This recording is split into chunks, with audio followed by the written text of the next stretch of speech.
안녕하세요. 책사입니다. 우리의 옛 이야기 시작하겠습니다. 을사사화가 끝이 나고 정순봉은 그 공으로 위인에 책봉되어 사위장까지 올랐다. 이때 정순봉이 유관을 모함하여 여러 인사들과 같이 죽음으로 몰았다. 정순봉은 그 덕으로 유관의 가족들과 노비를 모두 차치하게 되었다. 노비 중에 나이 14세 갑이라는 계집종이 있었다. 얼굴도 예쁘고 머리도 영리한 아기라 정순봉의 눈에 들었다. 의복과 음식도 일반 노비와는 달리 친창식 마냥 때로는 천마냥 대우를 해주었다. 그날도 정순봉이 가위를 앉혀놓고 귀한 음식을 내어놓았다. 만나더냐. 갑이 눈웃음을 치며 고개를 끄덕였다. 정순봉도 흐뭇하여 갑을 도탁해 쳐다보았다. 그런데 그때 갑자기 갑이 소리를 내질렀다. 마당으로 유관의 여식이 지나가고 있었던 것이다. 역당의 놈이 죽었을 때 내년도 같이 죽었어야 했어. 퇴퇴. 대감마님께서 마음이 하늘과 같아서 내년들을 살려주시고 이리 보살펴 주시니 온 마음을 다해도 그 은혜를 갚지 못할 것이야. 유관의 여식이 집신에 해진 무명한 차림을 하고서는 잠시 멈췄다가 도로 걸음을 뗐다. 한순간 이들은 처지가 바뀌어 있었다. 갑은 상전이 되어 있고 상전으로 모셨던 유관의 여식은 정순봉과 갑의 노비일 뿐이었다. 정순봉이 자칫 미안한 표정으로 갑을 보았다. 그래도 예정이 있을 것이거늘 어찌 그리 막말을 하는 것이냐. 갑이 서운한 듯 눈을 흘겼다. 눈물이 곧 떨어질 것처럼 보였다. 대감마님께서는 그런 말씀 마시오요. 저것들이 나를 어찌 학대했는지 모르실 것이오요. 하니 저 또한 이리 보복을 하는 것이옵니다. 갑의 눈에서 실제로 눈물이 떨어졌다. 정순봉이 아이를 어르듯 달랬다. 알았다. 알았어. 어찌 우는 것이냐. 울지 말거라. 어여 뚝 하여라. 내 그 서러움을 어찌 모를까. 정순봉은 갑으로 인해 흡족했다. 아니 솔직히 얹힌 듯 묵은 채증이 갑으로 인해 조금은 뚫리는 것 같았다. 나쁜 것들이라고 실로 못된 것들이라고 호통을 쳐주니 그것으로 위안을 삼고 있는 정순봉이었다. 갑은 정순봉의 사랑을 믿고 도둑질까지 해댔다. 그러나 정순봉은 갑을 꾸짖는 것으로 항상 무마시켰다. 갑은 점점 더 과감해졌다. 갑은 정순봉의 젊은 사내종과 은밀한 사이였다. 갑은 늦은 밤 정순봉 몰래 정을 나눈 사내종에게 말하였다. 대감마님께서 너와 나의 사이를 알고 꾸짖는다면, 아니 의심하여 나를 닥달하신다면. 사내종의 눈이 휘둥그레진 채 바삐 되물었다. 의심한다면, 알게 됐다면 그것이 지금 무슨 말이야. 대감마님께서 눈치를 채셨단 말이야. 아이고 난 죽었네. 난 죽었어. 갑이 고개를 내저었다. 아니 아직은 눈치를 채신 것 같진 않아. 만약 말이야. 만약에 나를 의심하여 매질을 한다면 내가 무서워 너를 끌어들일지도 몰라. 허면 내 어떻게 할까. 갑이 눈을 반짝이며 사내종의 귀에 입술을 갖다 대었다. 내가 방수를 할 테니 너는 꼭 멱질러 죽은 시체의 사지를 가져와. 할 수 있겠어? 이것만이 너와 내가 살 방법이야. 사내종의 인상이 구겨졌다. 천연두로 죽은 시체의 사지를? 갑이 고개를 끄덕였다. 그럼에도 멱질로 인해 두려워하는 사내에게 갑이 쐐기를 박았다. 들어온 게냐? 그 정도 각오도 없이 나를 품었던 것이야. 하면 나는 내 살 길을 찾을 수밖에. 아니야. 누가 하지 않겠다고 했어? 알았어. 약조할게. 사내가 비장하게 고개를 끄덕이며 갑을 암신시켰다. 며칠이 지난 야밤에 사내종이 갑을 불렀다. 사내의 손에는 천으로 돌돌 말린 것이 들려 있었다. 사내가 천을 내밀며 말했다. 조심해. 멱질이 옮으면 너도 죽는 것이야. 괜찮아. 나는 이 집으로 올 때부터 이미 죽은 목숨이었어. 사내종이 의아해하며 갑을 보았다. 갑이 싱크 듣고는 종종걸음으로 사라졌다. 갑이 전순봉의 침소에 몰래 들어가 베개를 뜯었다. 사내가 춘천을 풀어보니 역질러 죽은 시체의 팔뚝이 모습이 드러났다. 갑이 전순봉의 베개에 그것을 놓고는 도로 방을 나섰다. 그날부터 전순봉이 신음수를 앓기 시작하더니 급속도로 위급해졌다. 열이 끓고 온몸에 반점이 돋기 시작했다. 누가 보아도 역질이었다. 역질은 곧 죽음을 의미했다. 집안 사람들조차도 전순봉 곁으로 가기를 피했다. 그렇게 전순봉은 역질에 걸려 죽고 말았다. 장사를 치르기 위해 전순봉의 침소를 정리하다 벽에서 역질에 걸린 팔이 나왔다. 전순봉의 부인이 갑을 의심하며 잡아들였다.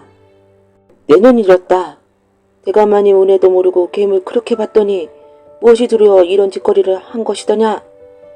갑이 부인을 보며 웃었다. 너희가 우리 주인님을 죽였으니 곧 나의 원수다. 처음부터 죽으려 하였으나 사정이 여의치 않아 오늘에서야 죽으니 이제 내일은 끝이 났다. 자, 어서 나를 죽여라. 갑은 그 자리에서 목이 베어 죽었다. 안동 권진사 암흑에는 집안이 부유하고 성품 또한 엄숙하고 굳세며 바르고 점잖아 집안 다스기를 법도가 있었다. 일찍이 한 자식을 두어 며느리를 맞아들였는데 그 성질이 극히 사납고 질투심이 강하여 억누르기가 어려웠다. 그 아들 권생의 처가가 이윽 고을에 있었다. 하루는 아들이 장인을 뵙기 위하여 처가에 갔다가 다음날 집으로 돌아올 때였다. 길에서 큰 비를 만나 주막집으로 피하여 들어갔다. 한 소년 과객이 있었는데 대청에 앉았고 마구간에는 5-6마리 준마가 있었으며 남녀족 또한 많았다. 한 번의 봄에 부인을 거느리고 가는 자임이 알만했다. 그 소년이 곤생을 보고 환혼을 마친 뒤 술과 안주로서 권하여 은근하니 공공의 정이 난색이 넘쳤다. 곤생이 속으로 혼잣말하기를 나와 같이 초면인 자에게 이와 같이 친절하게 하는 것은 실로 일종의 기이한 느낌이 없지 않다 하고 인하여 서로 간에 그 성씨와 주소를 물었다. 곤생은 사실대로 말하고 그 먼저 온 소녀는 다만 성씨만 말하고 주소를 알려주지 않으며 말했다.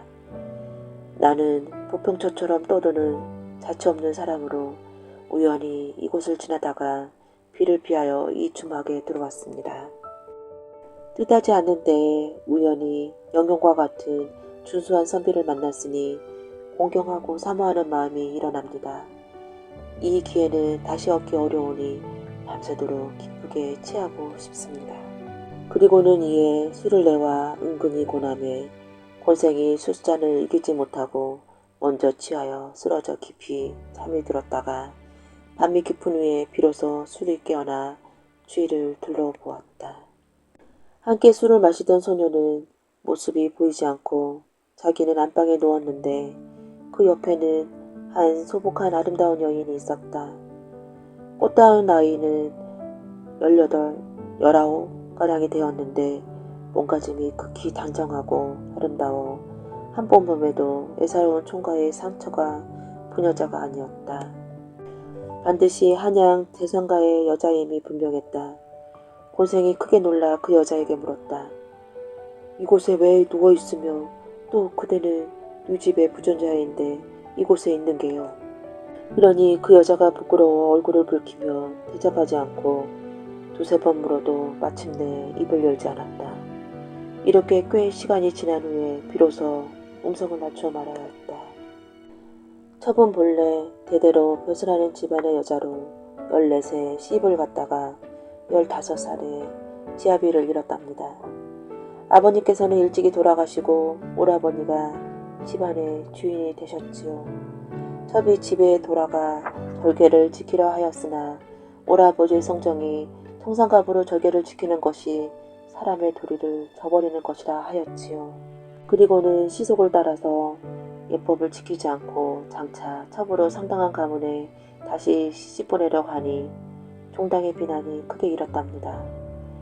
이것은 가문의 영예를 더럽히고 욕되게 하는 것이라 험악한 말로 어미 배척함으로 오라버니가 부득이 운운하고 그만두었습니다.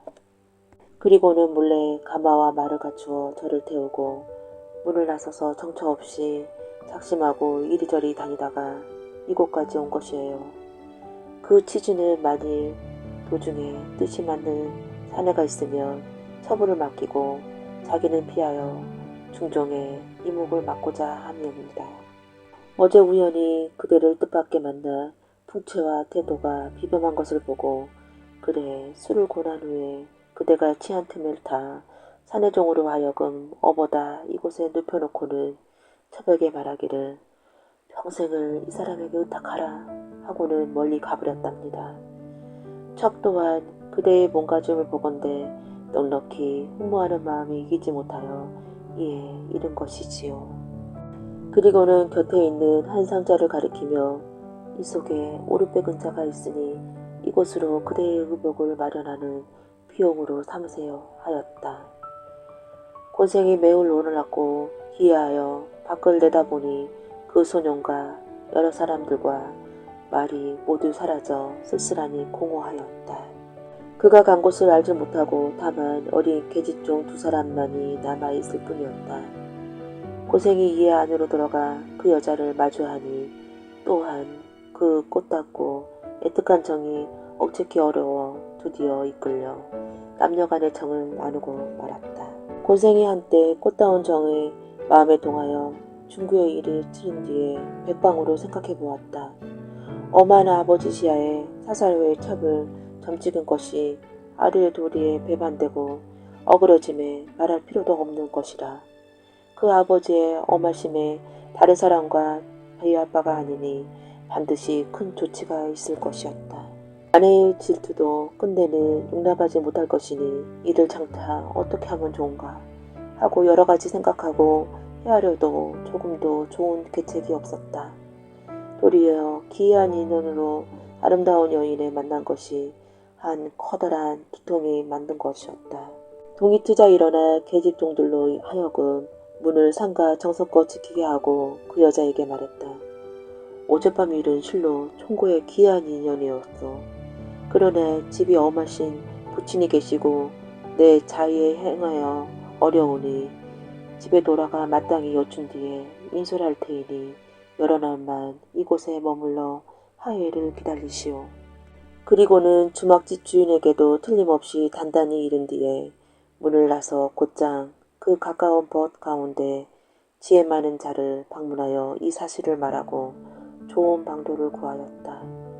그 벗이 속으로 한참 깊이 생각하더니 말하였다.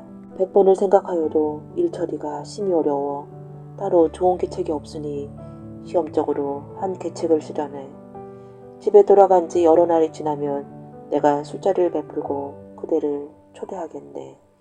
그대는 다음날 술자리를 배설하여 나를 청하면 내가 술자리를 가 참석했을 때 무슨 방편을 마련하도록 할 테이니 이에 틀리거나 잘못됨이 없도록 하게나. 고생이 크게 기뻐하며 곧장 집에 돌아간 지 여러 날 뒤에 과연 그 친구가 연애에 오라는 초대장을 보내왔다.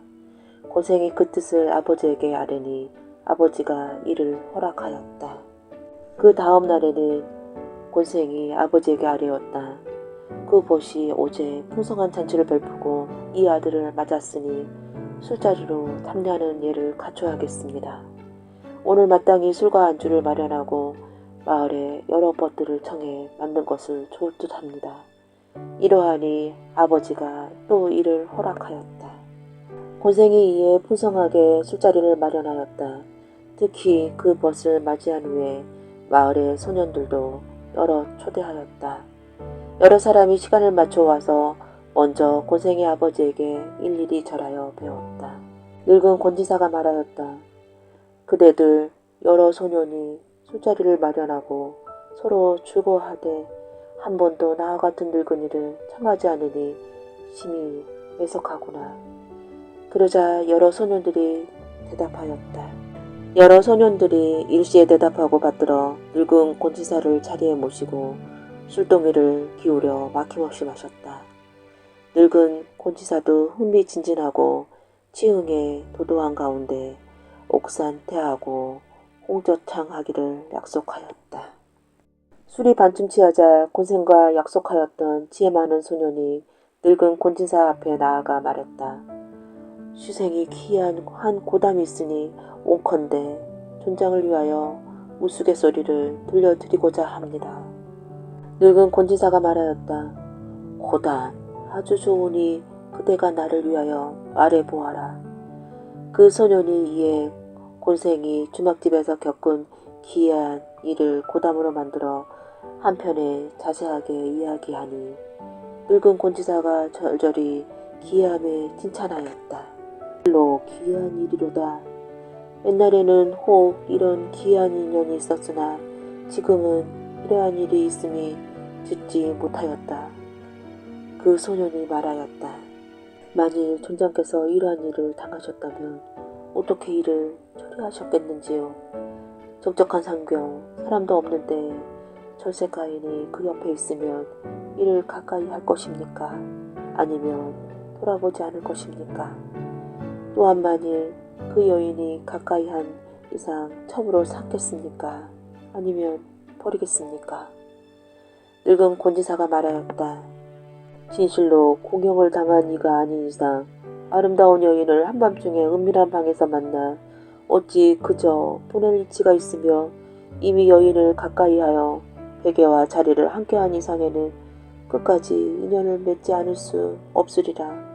어찌 이를 버리고 저 여인으로 하여금 오난을 품게 하겠는가.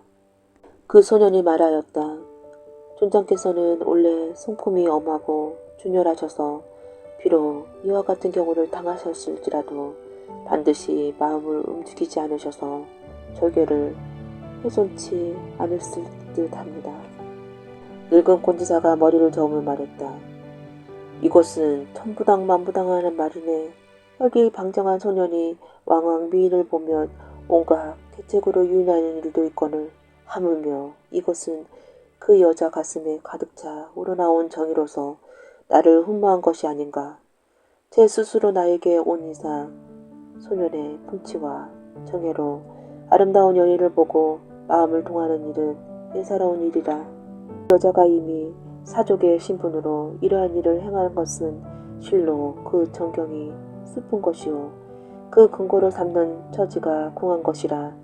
만일 원하는 바가 구하는 것이 거절하였다면 이것은 반드시 부끄러움을 머금고 오난을 쌓아 불행히 그 몸을 덮쳐 제명대로 살지 못하게 할 터이니 이 어찌 사람의 악을 쌓는 것이 아니리요.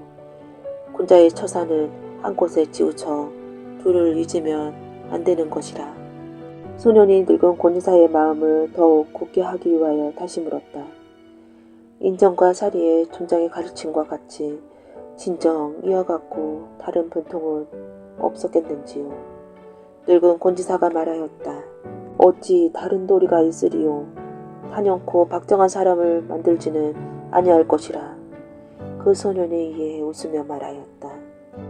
이것은 고담이 아니라 즉 영훈의 일입니다. 곧 영윤이 일전에 아무 주막집에 여차여차하여 이와 같은 기이한 일이 있었습니다.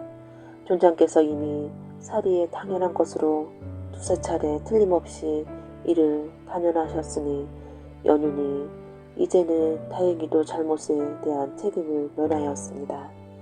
늙은 곤지사가 듣기를 마치고는 한나절 동안 말이 없다가 후련히 노기를 띠고 인하여 얼굴빛을 바로 하고 음성을 엎치게 하여 말하였다.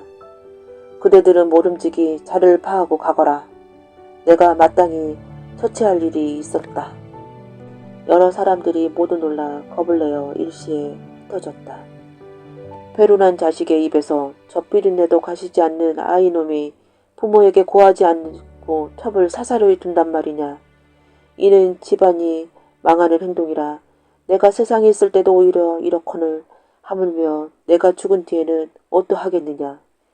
이러한 패류한 자식을 두었다가는 집안이 망할 뿐이니 내가 생전에 머리를 잘라 뒷날에 페달을 맞는 것만 못하다. 이때 늙은 권지사의 아내와 며느리가 대청 아래에 엎드려 애걸하였다. 조아의 제가 설령 죽어 아깝지 않다 할지라도 어찌 눈앞에서 외아들의 머리를 자르겠습니까? 그리고는 울며 간청하기를 그치지 않으니 늙은 권지사가 더욱 노하여 고성으로 꾸짖어 물리쳤다. 그 아내가 놀라 물러나니 며느리가 머리를 땅에 두드리며 유열이 얼굴에 덮으며 아뢰었다. 나이 어린 사람이 설령 방자하게 멋대로 한 죄가 있을지라도 종구의 혈속이 오직 이뿐입니다. 종구께서 어찌 차마 이와 같은 장혹한 일을 행하여 누대봉사의 집안으로 하여금 하루아침에 대를 끊게 하겠는지요. 청컨대 며느리의 몸으로 그 죄를 대신하여 죽겠나이다. 늙은 권지사가 말하였다. 집안에 페루나가 있으면 그 집안의 망하름은 물론이요. 여기 손전에 미칠지니 내가 차라리 눈앞에서 죽여 다시 명령으로 대를 구한만이 갖지 못하다. 이렇게 하거니와 저렇게 하거니와 어쨌든 집안이 망하긴 일반이라 차라리 깨끗하게 망함이 못하다.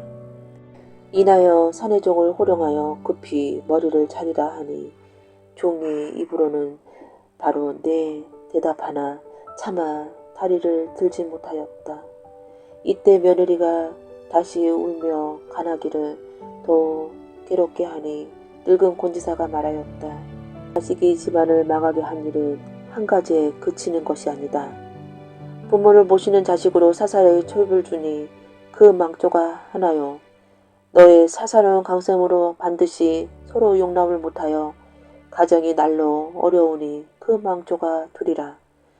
이와 같이 망조가 있는즉 내 눈앞에서 제거함만이 갖지 못하리라. 며느리가 울면서 말하였다. 저도 사람의 얼굴과 사람의 마음을 갖추고 있습니다.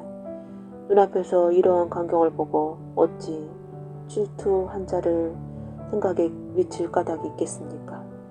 만일 종국께서 한번 용서하신다면 제가 마땅히 그 여자와 함께 살아가며 터럭만큼도 하락함을 잃지 않겠습니다.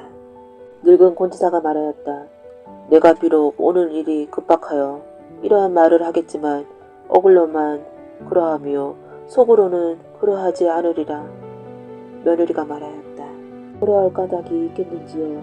만일 이와 같이 한다면 하늘이 반드시 죽이고 귀신이 반드시 죽일 것입니다. 늙은 권지사가 말하였다.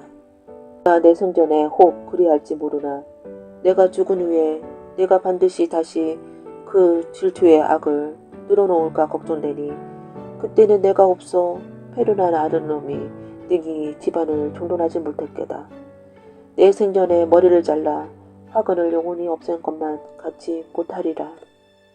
며느리가 말하였다. 어찌 감히 이와 같이 까닭이 있겠습니까? 종국께서 돌아가신 후에도 만일 조금이라도 이같이 좋지 않는 마음이 있다면 개되지만도 못한 것입니다. 그제서야 늙은 권지사가 말하였다. 내가 정녕 이와 같다면 한 번은 용서하리라. 그리고는 아들을 풀어주고 또한 종의 우두머리를 불러 분부하였다. 너는 급히 가마와 말을 가지고 인부를 인수로 하여 아무 주막에 가서 서방님의 소시를 맞아 오너라. 종이 명을 받들고 한낮에는 못되어 그 여자를 데리고 왔다. 이에 즉시 정시 혼례를 행하고 정배하여 절을 한 뒤 한 집에 살았다. 며느리는 감히 투기를 부리지 못하고 극히 온화한 마음으로 그 소시를 대하여 늙도록 화락자답하여 집안의 두 사람 사이에 이간한 말이 없다 하였다. 옛날 한 마을에 홀어머니가 아들 둘을 키우다가 나이 찬 아들 장가가는 것도 못 보고 세상을 떠나고 말았다. 두 형제가 어머니 시신을 붙들고 한참을 울다가 어머니 묘자리 생각에 미쳤다. 어머니 묘를 좋은 곳에 써야 할 텐데. 큰아들이 걱정을 하자 작은아들이 나서서 말했다. 걱정 마세요 형님. 내가 꼭 좋은 자리를 찾아서 어머니를 묻어드리겠습니다. 작은아들은 그렇게 고집을 부려서 어머니 시신을 짊어지고 길을 나섰다. 며칠을 가다가 어느 날 이상한 산길로 접어들어 길을 잃었는데 날이 저물고 말았다. 막막해서 잠시 앉아 사방을 둘러보니 한쪽에 깜빡깜빡 불빛이 보였다. 작은 아들이 어머니 시신을 진 채로 얼른 찾아가 보니 조그만 오두막집이었다. 여보세요? 주인 양반 계십니까? 그러자 문도 열리지 않는 채 안에서 웬 젊은 여인 목소리가 들려왔다.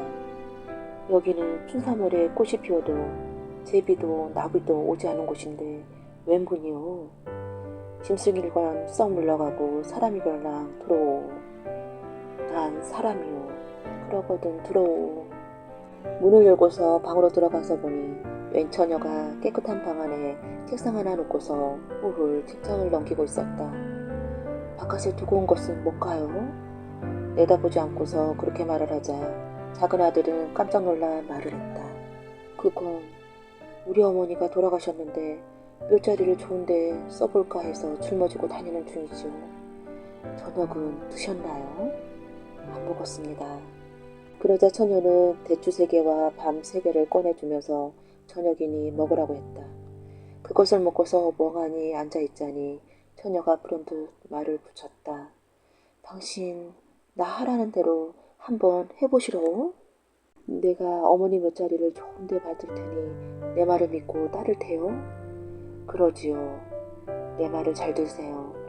내일 새벽 날이 밝거든 어머니를 짊어지고 저 아래에 내려가 큰 길로 가세요. 길을 따라서 한참 가다 보면 퍼런 연못이 있는데 어머니 시신을 그 물속에 첨벙 빠뜨린 다음 뒤도 돌아보지 않고 오세요. 뒤를 돌아보면 죽게 되니 조심하세요. 다음날 새벽이 밝아오자 작은 아들은 어머니를 짊어지고 산 아래로 내려가 큰 길을 찾았다. 길을 따라 한참을 가다 보니 과연 시퍼런 연못이 나타났다. 어머니 시신을 물속에 넣는다는 것이 망설여졌지만 이미 약속한 일인지라 눈을 지끈 감고서 연못에 시신을 첨벙 던졌다. 그러자 갑자기 물속에서 이게 어떤 놈이냐 하는 후렴과 함께 어떤 떡거머리 총각이 나타나서 작은 아들을 쫓아오기 시작했다. 그 사람이 갖가지 소리를 내며 뒤를 쫓아왔지만 작은 아들은 못 들은 척 눈을 지끈 감고서 돌아보지도 않고 처녀가 있는 집으로 달려갔다. 잘했어요. 처녀는 다시 아침밥으로 총각에게 밤 3개와 대추 3개를 주었다. 이걸 먹고 내 부탁 하나만 들어주세요. 작은 아들이 음식을 다 먹고 나자 처녀는 편지 하나를 써서 주머니에 넣어주고는 또 은가위 하나를 종이에 싸서 내밀었다. 이 가위를 짊어지고 아래쪽 내려가서 김장자를 찾으세요. 그 집에 찾아가서 은가위를 사라고 하면 뭔가 반응이 있을 거예요. 그러거든 이 편지를 내놓으세요. 알았습니다. 작은 아들은 처녀와 하직한 다음 산에서 내려와 아랫동네 김장자 댁을 찾아갔다. 계십니까? 이 은가위를 사지 않겠소? 그 집에서 웬 젊은이가 나왔다가 은가위를 보고 깜짝 놀란 듯 하더니 다짜고짜 작은 아들을 붙잡아 안으로 끌고 들어갔다. 어머니 아버지 이리 좀 나와보세요. 이 사람이 누님의 가위를 가지고 있습니다. 뭐라고? 내외가 나와서 살피더니 아니 이럴 수가 정말이로구나. 그러고는 총각을 향해 호통을 치는 것이었다. 네 이놈! 내가 우리 딸 죽은 무덤을 파헤쳤구나. 세상에 이런 나쁜 놈이 있나. 내 놈을 죽여서 우리 딸 원한을 풀어주리라. 김장자는 당장 하인을 시켜서 작은 아들을 매를 쳐 죽이려고 했다. 작은 아들은 그만 기겁을 했다. 아닙니다. 제 말 좀 들어보세요. 저는 그런 짓을 한 적이 없습니다. 네 이놈! 여기 증거가 있는데 그게 무슨 소리냐. 당장 이놈을 매우 쳐라. 그러자 작은 아들이 얼른 주머니에서 편지를 꺼내 내밀었다. 이걸 좀 보십시오. 그건 또 뭐란 말이냐? 김장자가 편지를 받아서 읽어보니 놀랍게도 자기 딸의 필적이었다. 어머니 아버지 제 제삿날이 되거든 이 사람을 데리고 와서 충문을 읽게 하세요. 이 사람은 저와 삼생의 인연이 있는 사람입니다. 마침 사흘 뒤가 죽은 딸의 제삿날이었다. 그날이 되자 김장자는 반신반의하면서 총각을 처녀 산소를 데려가서 재물을 차려놓고 다음 충문을 읽게 했다. 총각이 한참 충문을 읽노라니 갑자기 하늘에서 구름이 내려와 무덤을 하얗게 뒤덮였다. 그리고는 갑자기 무덤이 두 쪽으로 쫙 갈라지면서 처녀가 걸어나와 총각의 손목을 잡았다. 내 말대로 하셨군요. 당신이 저희 저승집에 찾아온 덕에 우리가 인연을 일으키게 되었습니다. 그랬군요. 그 모습을 보고 김장자 가족이 다가와서 두 사람을 안고서 기쁘며 눈물을 흘렸다. 작은 아들은 무덤 속에서 살아나온 처녀와 혼인한 다음 장자집 살림을 나눠받아 잘 살게 되었다. 아무 부족함이 없는 행복한 생활이었으나 작은 아들의 얼굴에는 항상 한 줄기 수심이 깃들어 있었다. 여보, 당신의 얼굴에 수심이 어려 사라지지 않으니 웬일입니까?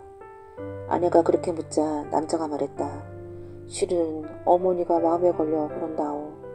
물속에 어머니를 집어넣는 것이 생각할수록 죄송하고 한이 되는군요. 그러자 아내가 뜻밖의 말을 했다. 그렇다면 어머니를 한번 만나보시렵니까? 어머니를 뵐 수 있다고요? 그럴 수만 있다면 뭐든지 하리다. 그러시려면 적덕을 해야만 합니다. 내가 시키는 대로 하세요. 아내는 남편대로 장에 가서 가지각색 비단을 떠오도록 했다. 그리고 그 비단으로 바지며 조골이며 적상 같은 옷을 손수짓게 했다. 남자는 어머니를 볼 수 있다는 생각에 한 땀 한 땀 정성을 다해 옷을 지었다. 그러자 아내는 그 옷을 짊어지고 장에 나가서 거지들에게 나누어주고 거지 옷을 받아서 짊어지고 오라고 했다. 남자는 시키는 대로 장에 나가서 비단 옷을 거지들에게 나누어 주었다. 옷이 모자라 제 옷을 벗어주고서 대신 거지 옷을 받아 입었다. 남자가 거지 옷을 한 찜 짊어지고서 집으로 돌아오자 아내가 편지 한 장을 써주면서 조선 가는 길을 알려주었다. 그걸 짊어지고 길을 나서서 큰 길을 따라 한참을 가다 보면 전에 못 보던 길이 보일 것입니다. 그 길을 따라서 곧장 가되 절대 입을 벌리지도 말고 기침 한번 크게 하지 말고 숨 한번 크게 쉬지 마세요. 그러면 어머니를 뵐 수 있습니다. 남자는 거지 옷을 짊어진 채 아내가 알려준 대로 길을 나섰다. 큰 길을 따라서 한참을 가다 보니 왼편에 전에 못 보던 이상한 길이 눈에 띄었다. 그 길로 곧장 걸어가려니 어떤 지팡이를 짚은 사람이 남자를 붙잡고 말했다. 당신은 뭐하는 사람이요? 남자는 말없이 편지 하나를 꺼내서 그 사람에게 주었다. 그 사람이 편지를 보고 나더니 남자를 돌아보았다. 그래, 무슨 적동을 했다는 거지?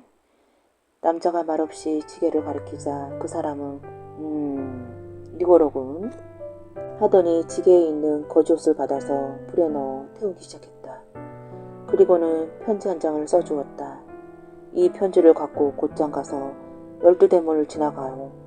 벌판 같은 마당에 웬 떡거머리 총각이 마당을 쓸고 있을 테니 그 사람한테 편지를 전하구려.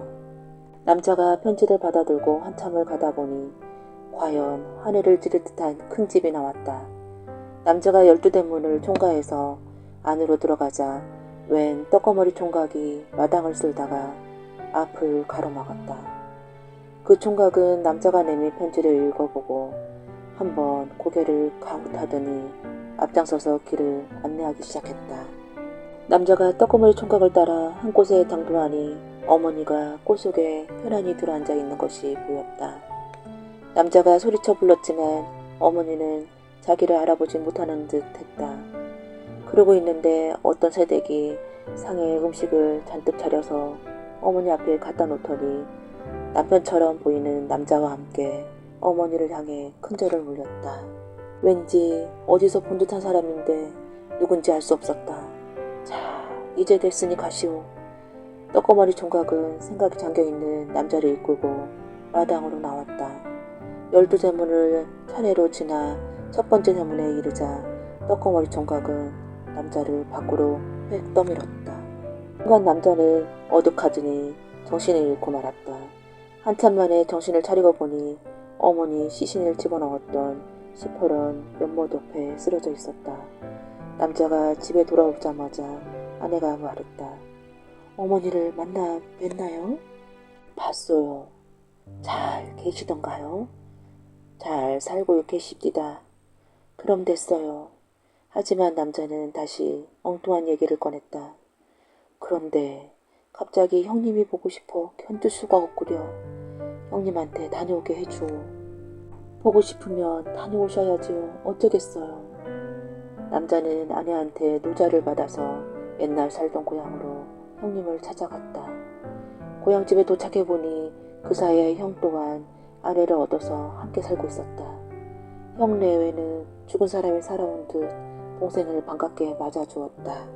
작은 아들은 형 내외와 이런저런 얘기를 주고받다가 저승에 가서 어머니를 만나고 온 얘기를 했다.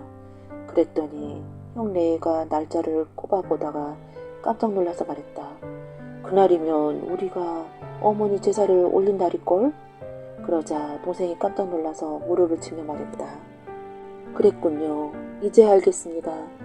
두 사람이 형님과 형수님이었어요. 이런 신기한 일이 있나. 어쨌든 내 덕에 어머니가 좋은 곳에 가셨으니 정말 잘된 일이야. 형님 말씀이 맞아요. 형제는 얼굴을 마주보면서 한박 웃음을 지었다. 그 두 형제 가족은 서로 자주 왕래를 하고 어머니 제사를 잘 모시면서 오래오래 잘 살았다고 한다. 조선 제9대 임금인 성종은 훌륭한 인재를 고루 등용한 것을 물론이고 그들을 아끼고 사랑하는 마음이 각별한 왕이었다. 성종은 인재를 한 사람 한 사람 모두 아끼고 소중히 여겼는데 그 중에서도 손순호를 가장 가까이 하고 그 재주를 아꼈다. 손순호는 당대 문장가로 그 명성이 자자했지만 한 가지 흠이라면 술을 너무 좋아하는 것이었다. 평소에는 말도 없는 사람이 술만 들어가면 가슴속에 품었던 광기가 되살아나는 듯 그야말로 말술을 마시며 사람이 돌변했다. 주사가 심한 손순호를 다른 신하들은 가까이 하려 하지 않았으나 성종은 언제나 변함없이 자유롭게 다녔다. 한 번은 성종이 명나라에 급히 국서를 보낼 일이 있어 손순호를 찾았다. 왕명을 받은 신하는 다급하게 손순호의 집으로 달려갔으나 손순호는 집에 없었다. 게다가 집안 사람 중에도 그 행방을 아는 이가 없었다. 촌음을 다투는 어명인지라 신하는 물론 집안 사람들이 모두 손순호를 찾아 나섰다. 한참을 수소문하고 다닌 끝에야 마침내 손순호를 찾아낸 그들은 아연 실사가지 않을 수 없었다. 그는 평소 잘 들으던 주막집에서 많지 않은 채 널브러져 있었다. 술을 얼마나 많이 마셨던지 얼굴은 주덕이 올라 시뻘갰으며 아무리 몸을 잡아 흔들어도 깨어날 기미조차 보이지 않았다. 한참 뒤에야 겨우 정신을 차리고 자리에서 일어난 손순호의 몰골이 나라의 녹을 먹는 벼슬아치라고는 믿어지지 않을 만큼 초라했다. 날이 황급히 이꼴하시라는 어명이옵니다. 손순호는 술이 덜 깬 몽롱한 표정으로 그저 멍하니 어명을 전하는 신하의 얼굴만 바라보고 있었다. 날이 어명을 내리신 지 한참 지났습니다. 한시 바삐 이꼴하셔야 할 줄로 아옵니다. 서두르십시오. 날이. 신하가 당황한 나머지 소매자락을 잡아 끌자 손순호는 그제서야 겨우 정신을 수습하고 대궐로 향했다. 이를 어쩐단 말인가. 어명을 받고도 술이 취해 한참을 지체했으니 아무리 성운이 크신다 한들 이번에는 그냥 넘어가기 힘들 것 같은데. 대궐에 당도하여 내전으로 들어가는 손순호의 마음은 애가 달아 금방이라도 숨이 멎을 것 같았다. 전하, 찾아 계시옵니까? 손순호는 내전에 들어가 이마가 땅에 닳도록 엎드렸다. 금방이라도 성종의 불호령이 떨어질 것 같아 차마 얼굴을 들어 용안을 쳐다볼 용기가 나지 않았다. 어디서 오는 길이기에 일이 늦었소? 성종은 전후 사정을 다 알면서도 넌지시 물어보았다. 그것이 소신이 그만. 또 술을 드신 게요? 성종의 목소리에는 조금씩 노기가 서리기 시작했다. 전하, 소신의 불충을 용서하여 주옵소서. 손순호는 고개를 들지 못하고 잘못을 빌었다. 지금껏 술이 덜 깨문 걸 보니 어진간히 많이 마셨나 보구려. 과인이 그토록 과음하지 말라고 일렀거늘. 병은 과인의 말이 귀에 들어오지 않는 모양이구려. 전하, 그것이 아니라. 송종은 소리나게 무릎을 쳤다. 변명은 그만두시오. 항공하옵니다, 전하. 지금 중요한 국서를 명나라에 보내야 하는데 그래가지고 어디 붓이나 제대로 잡을 수 있겠소. 전하, 하명만 하옵소서. 소신이 미련한 글재주나마 성심을 다해 써 올리겠나이다. 송종은 반신반의하면서도 붓과 먹을 가져오라고 명했다. 손순호가 종이를 펼치고 붓을 잡자 송종은 천천히 국서의 내용을 읊었다. 얼마 후 손순호는 국서를 적은 종이를 송종에게 올렸다. 송종은 국서를 받아들고 조용히 읽어 내려갔다. 과연 손수레로다. 멍필의 명문이로다. 송종은 마음속으로 감탄했다. 손순호가 비록 술이 강한 그의 흠이긴 하나 이런 문장은 신하들 중에서 찾아보기 힘들었다. 국서를 다 읽은 송종은 손순호를 바라보며 노기가 누그러진 얼투로 말했다. 과인이 또 한 번 당부를 하오. 부디 술을 줄이도록 하시오. 망극하옵니다, 전하. 며칠이 지났다. 손순호는 다시 송종의 부름을 받고 어전으로 나갔다. 송종은 한껏 부드러운 표정으로 손순호에게 은으로 만든 잔을 하사했다. 과인의 성인이 받도록 하오. 황공하옵니다, 전하. 손순호는 송종이 직접 건네주는 은잔을 받았다. 앞으로는 그 잔으로 하루에 술 3잔씩만 마시도록 하오. 명심하겠사옵니다. 은잔을 받아두고 집으로 돌아온 손순호는 한마디로 기가 찰 노릇이었다. 송종이 하사한 은잔은 겨우 강장종지만 했기 때문이었다. 말술을 먹는 손순호가 그 잔으로 그것도 하루에 3잔만 먹어서는 간에 기별도 가지 않을 게 뻔한 일이었다. 그러나 어명을 어길 수 없는 일이라 무슨 좋은 방법이 없을까.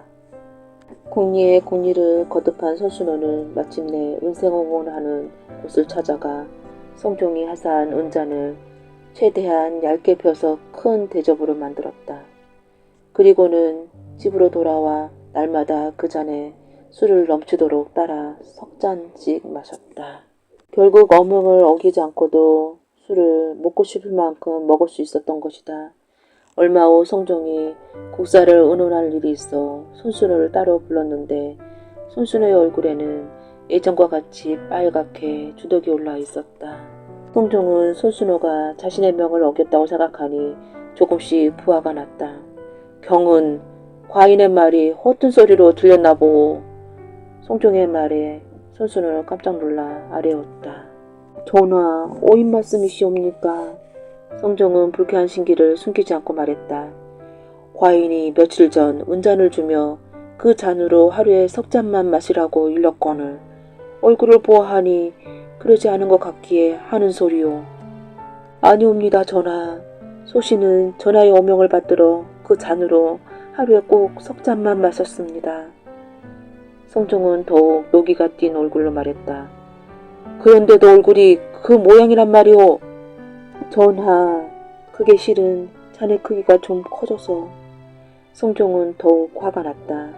자신이 하사한 잔은 술고래인 손순호가 30잔을 마셔도 끄덕없을 만큼 작지 않은가. 그래요? 그렇다면 그 잔 한번 다시 봅시다. 여봐라. 송종은 내관으로 하여금 손순호의 집에 가서 자신이 하사한 은잔을 가져오라고 명했다. 그런데 잠시 후 내관이 가져온 잔은 대접만한 은잔이었다. 아니, 이 잔이 과인이 하사한 잔이란 말이오. 송종은 기가 막혀 말이 나오지 않았다. 전하, 소신 죽을 죄를 지었사옵니다. 전하께서 하사한 잔으로 술을 먹자니 양이 차지 않고 그렇다고 어명을 어기는 불충을 저지를 수도 없는 일이라 소신이 은생홍하는 곳을 찾아가 잔의 크기를 조금 늘렸습니다. 몸둘 바를 몰라 하는 손순호의 말을 들은 송종은 그저 어이가 없어 그 소리로 웃음을 터뜨렸다. 손순호의 말대로라면 어명은 어명대로 지키고 술은 술대로 마음껏 마시는 것이니 가히 틀린 말이 아니었던 것이다. 어허, 경은 문장에만 능한 줄 알았더니 재치 또한 뛰어나구려. 허허. 송구스럽사옵니다, 전하. 손순우는 머리를 조아렸다. 한바탕 호탕하게 웃음을 터뜨린 송정은 다정한 목소리로 손수연에게 말했다. 잘 들으시오. 혹 앞으로 국정을 돌보는 과인의 눈이 흐려지거든 경이 이 은잔을 닥들 맑게 해주고 또 백성들의 소리를 듣는 귀가 좁아지거든 경이 은잔을 크게 늘렸듯이 부디 과인의 귀를 크게 열어주길 바라오. 성은이 망극하옵니다, 전하. 곧이어 송종은 큰소리로 명을 내렸다. 여봐라, 술상을 들여라.